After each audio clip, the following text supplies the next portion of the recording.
Hey, welcome back. Uh, Wanted to talk to you a little bit today about what can you give your family. Uh, you know, we all give things to people. Some things that they don't want. Sometimes we buy gifts for people and we spend money on it and they never wanted it and didn't like it, and they throw it away or give it to somebody else. But a lot of times when we think about gifts, we're thinking about material things or maybe presents or something like that. But I want you to think about that word presents. Now, if I come to you to see you, I bring presents. I bring my presents. And when you go to see someone else, you bring your presents. What I mean is what it is that is you, the real you. You're bringing that, and you bring that with you everywhere you go. Now, a guy works a job. Let's say a husband, and he works and he earns wages, and they hold taxes out of his check, and they call that withholding. Federal income tax withholding, and they use that tax money to do things that everybody enjoys. And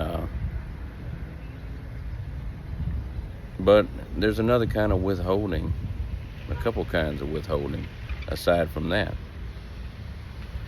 If a husband, a man, a real man, who earns a living for his family, if he's concerned about their well-being and he's thinking long-term about the infrastructure of his family and the longevity of it, he's going to have a certain amount of withholding from his wages. He's not going to spend all of his wages. He's going to retain some of that because he's thinking about future expenses and things that'll wear out, and common things that his family enjoys. He needs to withhold that. And I'm talking about savings or investments, more long-term things. If he was a company and he spent all of his paycheck, all of his money, as soon as he got it, he spent it. Would you invest in him? Ladies, would you want to be with a man that blew all of his money? As a company, he would be unstable, and as a man, he's unstable, and as a government like that would be unstable. And people complain about taxes. They say that taxes are predatory, or they don't like them, or something like that. But it's necessary. It's necessary to pay for things that the people enjoy. And the same thing goes with your family.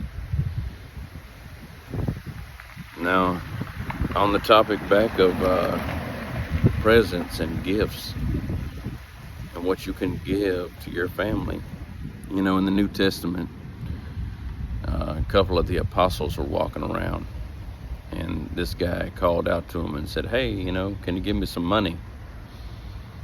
And one of the apostles, which, as I recall, was Peter, he said, "Well, I don't have silver or gold, but what I do have, I'm going to give to you." And he commanded the man to rise up and walk. Now, did Peter heal that man? No. If Peter healed that man, Peter would be a god. Peter's not a god. But what did he have that he gave? He had faith. He had faith. This is what he possessed, and he was walking around with that faith. So he gave what he had. Now, when you come around people, other people, your family, or anybody, man, your co-workers, the folks you see in the store or at church or wherever you go, you bring with them, or you bring with yourself gifts. You bring, and if what you bring when you come around with your presence is headache, or is strife, or arguing, or arguments, or complaining, or whatever it is that you bring, are you really going to be received? If you go to someone's house and you bear gifts and you have your presence, if your presence is that, how will you be received? The guys that came to visit Jesus when he was born, you can read this in the New Testament. Did they bring arguing? Did they bring complaining? Did they bring pity parties? What is it that they brought? How much did they value this person that they had come to see? Well, they brought extravagance and generosity and honor, fit for a king. This is what they brought to a baby, or a very small person. So what are you giving? What are you giving to other people? What do you bring? What is your presence when you show up? What is it that comes with you?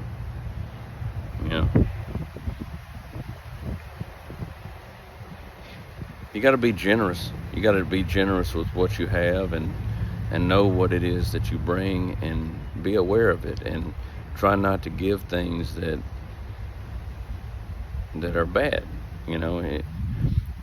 If you showed up somewhere and you gave somebody a spiked drink, or a counterfeit narcotic drug on the street that if they take it they'll die, or if you give them rotten food that's expired, none of these things are good. None of these things are good. In fact, what kind of person would you be if that's what your gifts are, if that's what you're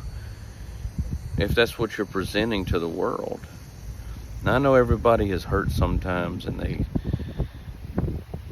don't feel like their tank is empty, and they feel like they don't have a lot to give, and I understand that. And everybody has those times. But even in those times, be aware of what you're putting out, what you're giving, and the impact that you're having on the other people, particularly when it's strangers or children, or anybody like that. If it's a personal relationship, and if it's a personal relationship and they're provoking you, or they're something that they're doing is provoking an emotion in you, which you may want to reciprocate, and that could be anger, but it could be love. Someone says, I love you. The kind of expectation is that you're going to return that. But it could be anger, or it could be generosity, or whatever it is. But Adam Smith was an economist, and he wrote a book called The Wealth of Nations. It was published in 1776.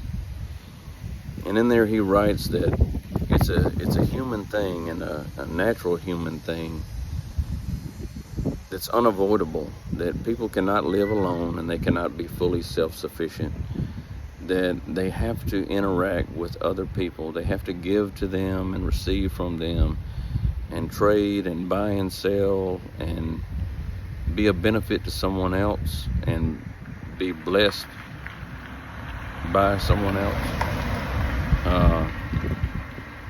it's unavoidable. And he said something that I think was, you know, he probably thought it was smart, and it is, I guess, but I thought it was funny. He said that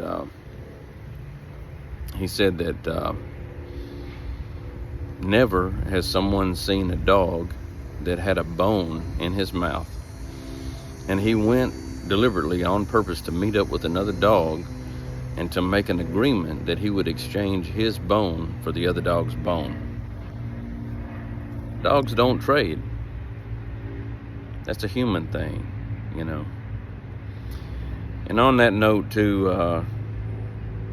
kind of as an aside, I suppose, there's a series of books, or stories, I should say, attributed to Aesop. And older folks may know what I'm talking about. But they call them fables, Aesop's fables.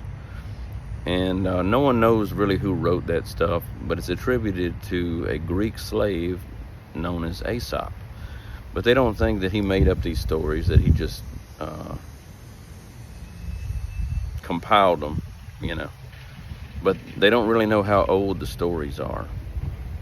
But in one of the stories, in reference to a dog and a bone, there's a dog that he went about his life and he found a bone, and it was a big bone, and he liked it, and he picked it up in his mouth and he took it, and he was walking around with it, and he was proud of this bone, and he felt as though he had achieved something, and he had something of value, until in his travels, okay, he went along a stream or a river, and he was over by the edge, and he noticed when he looked down in the water that there was another dog that he could see there that had a bone also.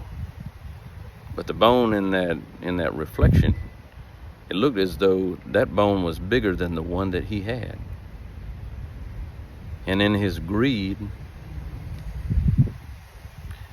he dropped his bone from his mouth and went in the water to get the bone from that other dog. And his bone was washed away by the stream or the river. That may seem like a children's story, and I suppose it is, and you could read that to a child, and that's true, and you can benefit from that. But the same thing goes for a person, let's say a woman or a man, that they've got a husband or they've got a wife, but when they're in a store, or when they're in a public space, or when they're at a worship service at a church, when their mind should be on God, they're looking at the other bones that are in the group, that are in the public space, or the sanctuary, or the church, or the store, or wherever they are, seeing if somebody else has a bigger or better bone than they do. And they're at risk of losing the bone that they have.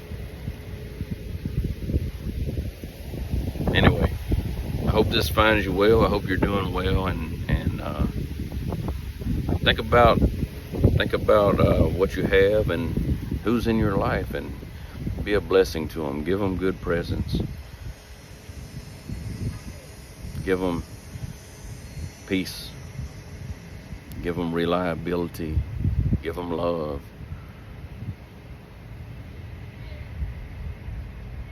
Give them stability. Hope you're doing well. Hope you're doing well. I don't know if you know it, but we already passed the longest day of the year. It was June 20th. So we've already passed the longest day of the year. Still hot, but it's a milestone. We'll see you next time.